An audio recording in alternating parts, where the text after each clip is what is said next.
నమస్తే RTV news కి స్వాగతం। మీ సమస్య పరిష్కారమే మా లక్ష్యం। మీ సమస్యలను వాట్సాప్ చేయండి చాలు 9492726238। మా వార్తలు మీకు నచ్చినట్లయితే లైక్ చేయండి, షేర్ చేయండి, సబ్స్క్రైబ్ చేయడం మాత్రం మర్చిపోకండి। వానైనా వరదైనా కొండవాగు నీరే గతి। కళ్యాణలో పీవీటీసీ ఆదివాసీ గిరిజన మహిళ ఆవేదన। త్రాగునీరు కావాలంటే మైళ్ళ దూరం నడవాల్సిందే। ఆదివాసీ గ్రామాలకు పూర్తి స్థాయి మౌలిక సదుపాయాలు కల్పించే దిశగా కేంద్ర ప్రభుత్వం చేపట్టిన చర్యలు, మంజూరు చేస్తున్న నిధులు ఆదివాసీ గిరిజనులకు పూర్తి స్థాయిలో అందటం లేదు। ఇందుకు నిదర్శనమే అనకాపల్లి జిల్లా కళ్యాణలో పీవీటీసీ గ్రామం। కళ్యాణంలో పీవీటీసీ గ్రామానికి జలజీవన్ మిషన్ పథకంలో త్రాగునీరు అందించేందుకు నిర్మాణం చేపట్టిన రక్షిత మంచినీటి పథకం అర్ధాంతరంగా నిలిపివేయడంతో ఆదివాసీ మహిళలకు త్రాగునీటి కష్టాలు తప్పడం లేదు। సమీప పంట కాలువ నుండి కలుషిత నీటిని తీసుకొచ్చి సేవిస్తూ తరచూ అనారోగ్యాల పాలవుతున్నామని ఆదివాసీ మహిళలు ఆవేదన చెందుతున్నారు।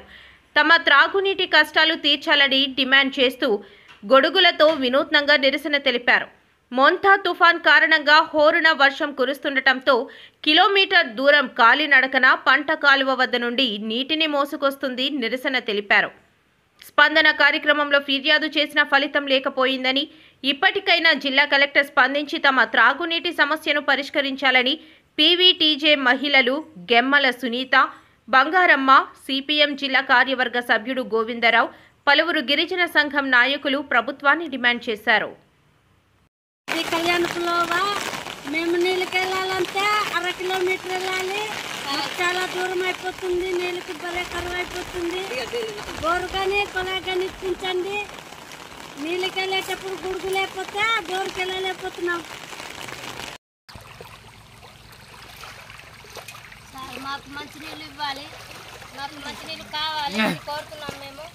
నీళ్ళ వల్ల మాకు ఇష్టసరం జబ్బులు వచ్చేస్తున్నాయండి సార్, నాకు మంచినీళ్ళు కావాలి। మాది కళ్యాణపులోవా, నీళ్ళకి వెళ్ళాలంటే 1/2 కిలోమీటర్ వెళ్తున్నాం। గుడుగు లేకపోతే నీళ్ళు తెచ్చుకోవడం చాలా ఇబ్బంది అయిపోతుంది। బోరున కొలాయి 2 ఇప్పించాలని కోరుకుంటున్నాం అధికారులని।